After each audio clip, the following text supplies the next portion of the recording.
જ્યારે બધું જ એનું જ છે, ત્યારે એને શું આપીને રાજી કરી શકીશું? કેવલ વંદન કરી શકાય. અને એને જરૂર છે. ઘણી વાર લોકો એમ પણ કરતા, અહીંયા તો ઘણું છે, અહીંયા આપીને શું કરવાનું? અરે ત્યાં શું છે ને કેટલું છે જોવાનું કામ તારું છે.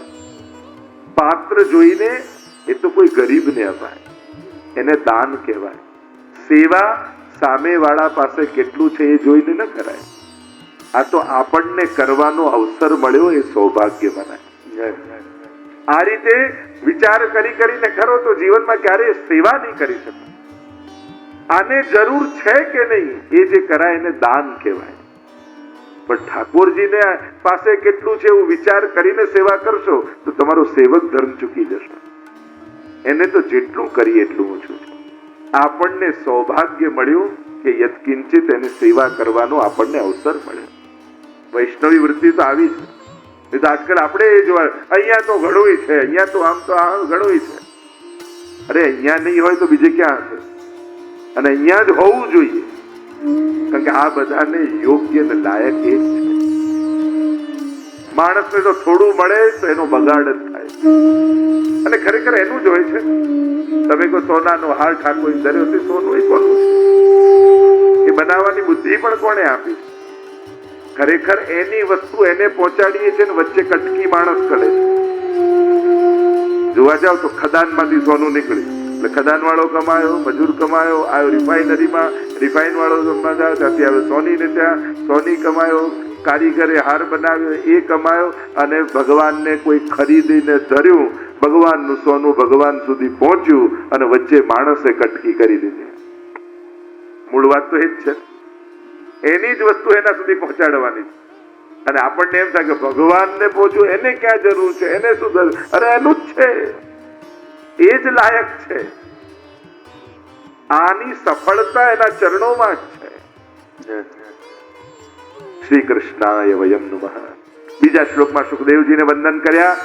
સુખદેવજી એ ઉત્તમ વક્તા છે ભાગવતના. યમ પ્રવ્રજંતમ, ઘર છોડીને ભાગી રહ્યા. કારણ ડર કોનો છે? સંગનો. પૂછ્યું કે સુખદેવજી જેવા મહાપુરુષને સંગનો ડર? તો કે સારો સંગ મળશે તો મોહ થઈ જશે, ખરાબ સંગ મળશે તો દ્વેષ થઈ જશે.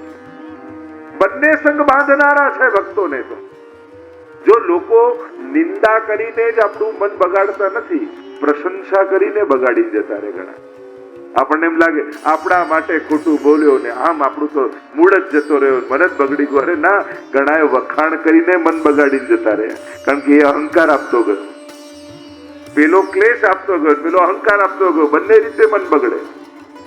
દુઃખ જ મન બગાડે જરૂરી નથી, સુખ પણ બગાડે, પણ એનો બગાડવાનો રૂપ જુદો હોય. એટલે એમ નહીં માનવું કે ખરાબ લોકો જ ભગવાનથી દૂર કરે. ઘણી વાર સારા લોકો બગાડી જાય. બહુ સ્નેહ કરનાર, પ્રેમ કરનાર પણ ભગવાનમાંથી મન હટાવી એનામાં લગાડી જાય. જોને મારા માટે કેટલી લાગણી છે, હવેથી મને એના માટે બહુ થઈ ગયું છે.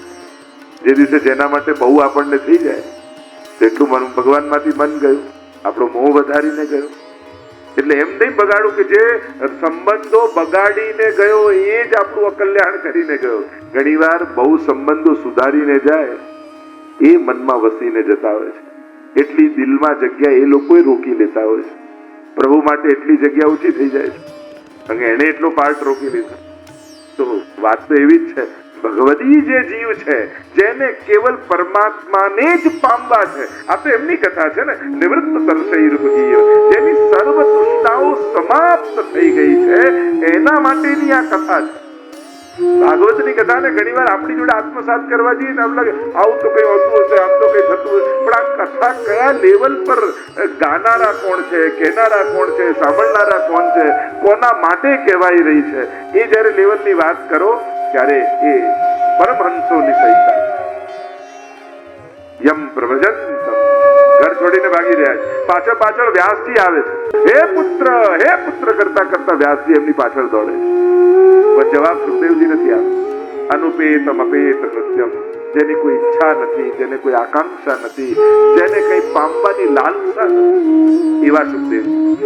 જેને કંઈ મેળવવું છે ને એને જ લોકોની ગરજ કરવી પડે, અને જેને પગે લાગવા જોઈએ એને નથી લાગતા ને તો ન લાગવા જેવા લોકોને પગે લાગવું પડે. જેને ખરેખર જેની આગળ નમવું જવું જોઈએ એની આગળ નથી નમતા, એના દરબારમાં નથી નમતા, એના પગથિયે માથું નથી નમાવતા, તો ન લાગવા જેવા લોકોને પગે લાગવા પડે.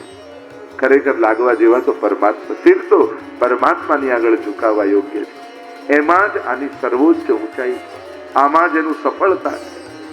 અને એ જ્યારે નથી કરતા, ભગવાનનો આશ્રય નથી કરતો, એને માણસોની ગરજ કરવી પડે, લોકોની ગરજમાં રહેવું પડે.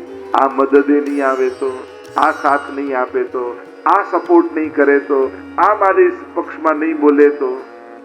કેટલા બધા લોકોના ભય આપણને હોય. કેમ? કારણ કે વિશ્વાસ નથી, આશ્રય નથી. જેને ભગવાનના ચરણ પકડ્યા છે, ભગવાન એનો યશ આપમેળે ફેલાવે. લોકો એની ગરજ કરતા આવે. અનપેક્ષ છે સુખદેવજી, ભાગી રહ્યા, દોડી રહ્યા. સર્વો વિનેદુ, વૃક્ષોએ ઉત્તર આપ્યો. વ્યાસજી અમારી સામે જુઓ, અમે ઉગીએ છે, તાડ તડકો વરસાદ બધું સહન કરીએ, પણ અમારી ઉપર ફળ લાગે તો એમાં મોહ રાખતા નથી. અમે જાણીએ છે કે કોઈ આને લઈ જાય ને પોતાનું પેટ ભરી લે, એમાં જ એની સફળતા છે. એમ અમારી તપશ્ચર્યાનું ફળ આ સુખદેવજી છે. સમાજના કલ્યાણમાં એમનો ઉપયોગ થાય, એમાં જ એની સફળતા છે. એવા મનનશીલા મુનિ સુખદેવજીને વંદન કર્યા. સૌનક આદિ ઋષિઓ 88,000 ઋષિઓ ભેગા મળ્યા છે નૈમિષારણ્યમાં. બ્રહ્માજીને પૂછ્યું કે કઈ જગ્યાએ જઈને તપ કરીએ. મનોમય ચક્ર છોડ્યું અને જ્યાં એ ચક્રની ધરીનો ભાગ રહે એ સ્થાન એને નૈમિષારણ્ય કહેવાય. જ્યાં તમારું મન સ્થિર થશે એ ભૂમિમાં જઈને 1000 વર્ષ સુધી ચાલે એવો યજ્ઞ આગળીને બેઠા છે. કહ્યું કે યજ્ઞમાં સમય બચે છે, લાવ કોઈ મહાત્માને બોલાવીને ભગવાનની કથા સાંભળીએ. સુતજીને બોલાવ્યા છે, ઉપર આસન પર બિરાજમાન કર્યા, સુંદર પ્રશ્નો કર્યા છે અને કહ્યું આપ તો ગુરુદેવ છો, આપ તો સર્વ શાસ્ત્રોના વેદતા છો, અમને કોઈ એવું સાધન બતાવો ને જે સર્વ સાધનોમાં શિરમોર હોય, જે મનને પવિત્ર કરી નાખનારું હોય, જે ભગવાનને મેળવી આપે એવું કોઈ અમને સાધન બતાવો. અને જયારે આવા પ્રશ્નો કર્યા, સુતજી કહેવા લાગ્યા પ્રશ્નો અનેક છે, પણ અનેક પ્રશ્નોનો ઉત્તર તો એક જ છે. જો આપણા જીવનમાં દુઃખો અનેક પ્રકારના આવે પણ સમાધાન તો એક જ છે, અને એ છે ભગવાન. સમાધાનનું નામ ભગવાન છે. ભગવાન એ પ્રશ્નાર્થ નથી, ભગવાન એ પૂર્ણ વિરામ છે આપણા જીવનમાં. ભગવાન વિશે આપણને તો કેટલા પ્રશ્નો છે. અરે જીવનના ઉઠેલા બધા પ્રશ્નોનો જવાબ એ ભગવાન છે. આપણા જીવનનું પૂર્ણ વિરામનું નામ ભગવાન છે.